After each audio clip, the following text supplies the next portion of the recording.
ರಾಜ್ಯದ ಸಂಸದರ ಸಭೆಯನ್ನ ಕರೆದಿದ್ದಾರೆ ಸಿಎಂ ಡಿಕೆ ಶಿವಕುಮಾರ್ ಅವರು.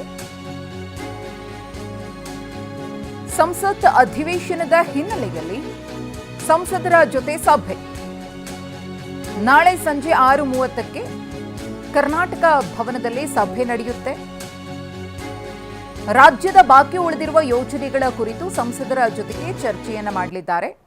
ಕಾಂಗ್ರೆಸ್, ಬಿಜೆಪಿ, ಜೆಡಿಎಸ್ ಸಂಸದರಿಗೆ ಸಿಎಂ ಡಿಕೆ ಶಿವಕುಮಾರ್ ಅವರು ಆಹ್ವಾನವನ್ನ ಕೊಟ್ಟಿದ್ದಾರೆ. ಸಂಸತ್ ಅಧಿವೇಶನ ಆರಂಭ ಆಗಿರುವ ಹಿನ್ನೆಲೆಯಲ್ಲಿ ರಾಜ್ಯಕ್ಕೆ ಸಂಬಂಧಪಟ್ಟಂತಹ ಒಂದಷ್ಟು ಗಂಭೀರ ವಿಚಾರಗಳನ್ನು ಕೂಡ ಸಂಸತ್ ಗಮನಕ್ಕೆ ತರಬೇಕಾಗುತ್ತೆ. ಅದರ ಕುರಿತು ಸಂಸದರ ಜೊತೆಗೆ ಸುದೀರ್ಘವಾಗಿ ಚರ್ಚೆಯನ್ನ ನಡೆಸುವ ನಿಟ್ಟಿನಲ್ಲಿ ನಾಳಿನ ಸಭೆ ಅತ್ಯಂತ ಮಹತ್ವವನ್ನು ಪಡೆದುಕೊಳ್ಳಲಿದೆ. ನಾಳೆ ಸಂಜೆ 6:30ಕ್ಕೆ ಕರ್ನಾಟಕ ಭವನದಲ್ಲಿ ಈ ಸಭೆ ನಡೆಯುತ್ತೆ.